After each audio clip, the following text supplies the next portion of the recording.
I had a hard time with that one. That got me pretty upset. But see, what else was there? There was public speaking. That one I actually did enjoy. I didn't necessarily learn anything from it because I'd already taken public speaking in high school. I knew how to give a presentation, which that was basically what it was. There was some lectures, there was, and it was basically about public speaking techniques, and then there was some time to prepare for a presentation, and then you would give a presentation, and there was, you did that a few times, I think, and everybody but me in that class hated it. And I didn't love it necessarily, but I enjoyed it well enough. It was one of my more enjoyable classes, and I always volunteered to be first. I just wanted to get it out of the way, and I didn't have a problem going first. Like I think most people, they wanted a few people to go so that would like make them feel more comfortable. Like, oh, well, I actually got told after a couple of times that I can't go first anymore because it didn't make anyone feel better because I didn't have a problem being up there talking. So I did relatively well. I wasn't up there stuttering and like sweating, obviously nervous to be up there. So yeah, it didn't help anyone, and the teacher recognized that, and so I was told, hey man, you can't go first anymore. You have to let a few people go before you. I was like, all right, whatever. I just wanted to get it done with, and then I didn't have to like, that was my only anxiety over it, was like, I have this stuff in my head and I know I have to do this today. I want to get it over with, because then I can let it leave my brain. And that's just kind of how my brain's always worked. It's like, I'll hold on to this until I don't need it anymore, and then it's just gone. But that class was pretty, it was probably the most enjoyable class I had. And there was a writing class we had to take, and that was a complete joke. I took a composition class my senior year of high school, the year before, and by far the hardest class I've ever taken in my life.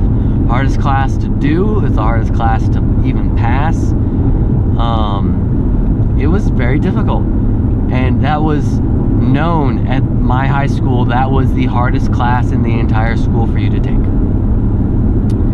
and I got through it. I did pretty well, but it was difficult for me to get going on it. So after having taken that, and I went to this writing class in college, which the whole idea was that, college is so much harder.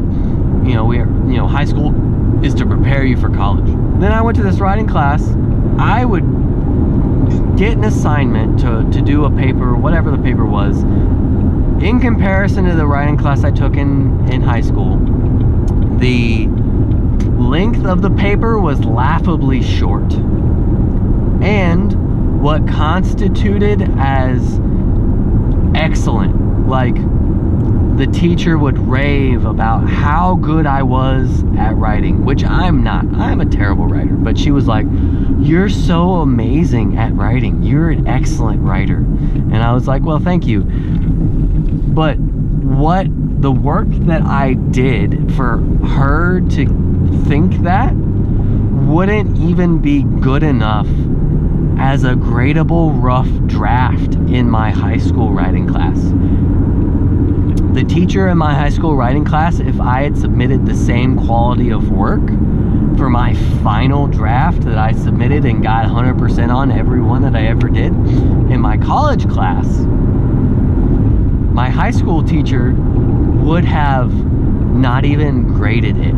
She would have gotten through maybe the first page and not read the rest of it, put a 0 on it, and said, do better. And so I would, not even try in this writing class. We would have like weeks to do this class or do this paper, whatever the paper was supposed to be about. You're supposed to be working on it for weeks, and you bring in a draft and have somebody else read it over and give you critiques and check your spelling and your grammar and all that stuff. And I just didn't. I would just sit down and write the paper the night before it was due. And I'm not sit down and crunch for hours and hours. No, I'm okay, I got this paper due tomorrow, I'm gonna write it. And I'd sit down, write it in maybe 30, 45 minutes, hit spell check, make sure all my words were spelled right. I'd read over it once just to make sure my thoughts were mostly cohesive, and print the thing and turn it in. It was the biggest waste of my time that I could have possibly had. And I learned that, I realized that before I even graduated, because we were required to do internships that were part of our semester. So basically we would go to school for half a semester, and then the other half of the semester we would go into the field at motorcycle leadership, ATV, side-by-side, whatever, Polaris, Honda, Yamaha, Suzuki, Kawasaki, whatever, and do an internship. And then we would go back for the beginning of the next semester and do classes, and it just rotated straight through for 5 semesters, 2 years, and then we got our degree. Well, I learned after my second internship, I could have just gone straight to the place where I was doing an internship and said, hey, I graduate from high school, in a couple of months.